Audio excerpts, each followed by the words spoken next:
बिस्मिल्लाहिर्रहमानिर्रहीम। अस्सलाम वालेकुम दोस्तों। काफ़ी सारे दोस्तों के मैसेज आ रहे थे कि डॉक्टर साहब क्या हम इन स्मोकी सीज़न के अंदर, इस स्मोक के दिनों के अंदर अपने जानवर को पेट के कीड़ों की दवाई या डिवर्मर जिसे हम बोलते हैं वो पिला सकते हैं या नहीं पिला सकते। तो दोस्तों इसके बारे में पहले मैं आपको थोड़ा-सा इसके बारे में बताऊँगा कि आप किस तरह, किस कंडीशन के अंदर आप पिला सकते हैं और किस कंडीशन के अंदर आप जो है अपने जानवर को नहीं पिला सकते। तो दोस्तों जैसे मैंने इससे पहले वीडियो जो बनाई थी स्मोक के हवाले से, उसमें मैंने आपको बताया था कि ये स्मोक जो है जिस तरह इंसानों के अंदर उनके फेफड़ों को डिस्टर्ब करती है, इस तरह जानवरों के अंदर भी ये फेफड़ों से मुतल्लिक रेस्पिरेटरी डिजीज़ जितनी भी हैं वो इस स्मोक के दिनों में शिद्दत इख्तियार कर सकती हैं। और इसके अलावा दूसरी मोस्ट इम्पोर्टेंट जो मैंने चीज़ बताई थी कि इस स्मोक की वजह से जो जानवरों की कुव्वत मदाफ़ियत है, जो उनकी इम्यूनिटी है, वो डायरेक्टली डिस्टर्ब होती है। और आपको पता है जब भी किसी जानवर की इम्यूनिटी डिस्टर्ब होती है, उसकी कुव्वत मदाफ़ियत कम हो जाती है,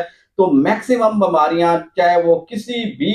ऑर्गेनिज्म की वजह से फैल रही हों, वो जानवरों के अंदर जो है ज़्यादा से ज़्यादा उनके फैलने का चांस जो है वो बढ़ जाता है। और दोस्तों अब बात करते हैं पेट के कीड़ों की दवाई से, दवाई के मुतल्लिक जो हमारा मेन क्वेश्चन था। दोस्तों आज स्मोकी दिनों में बिल्कुल जो है वो अपने जानवर को पेट के कीड़ों की दवाई बिला टेंशन दे सकते हैं।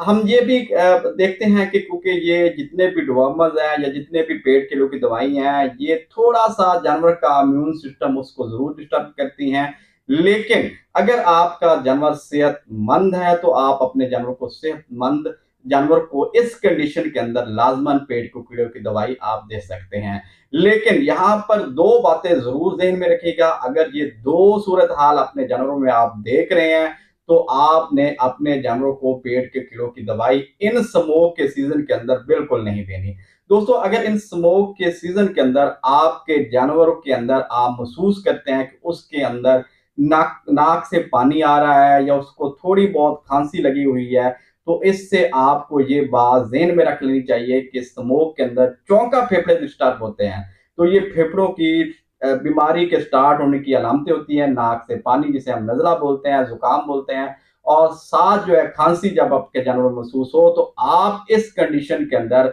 अपने जानवरों के अंदर जो है बिल्कुल जो है वो पेट के कीड़ों की दवाई आप बिल्कुल नहीं देंगे, चाहे वो किसी भी कंपनी की हो, चाहे वो किसी भी जो है ब्रांड की हो, चाहे वो किसी भी फार्मूले की हो। दूसरी बात, जब आप देखें कि आपका जानवर जो है पहले की निस्बत उसने इन स्मोक के दिनों में खाना-पीना जो है 10 से 20% कम कर दिया है, या उसने दूध जो है वो उसने देना कम कर दिया है, तो आप समझ जाएँ कि जानवर का जो इम्यून सिस्टम है, उसके अंदर जो है काफ़ी सारा डिफेक्ट आ चुका है, और अब आपने इस कंडीशन के अंदर ख़ास तौर पर स्मोक के अंदर अपने जानवरों को पेट के कीड़ों की दवाई नहीं देनी, बिल्कुल ही नहीं देनी। और हाँ, अगर आपका जानवर जो है बिल्कुल ठीक है, उसे कोई खांसी, नज़ला, ज़ुकाम या उसके खाने-पीने में कमी नहीं आई, उसके दूध के अंदर कमी नहीं आई, तो आप बिला झिझक, बिला टेंशन जो है अपने जानवरों के अंदर जो है वो पेट के कीड़ों की दवाई जो है वो दे सकते हैं।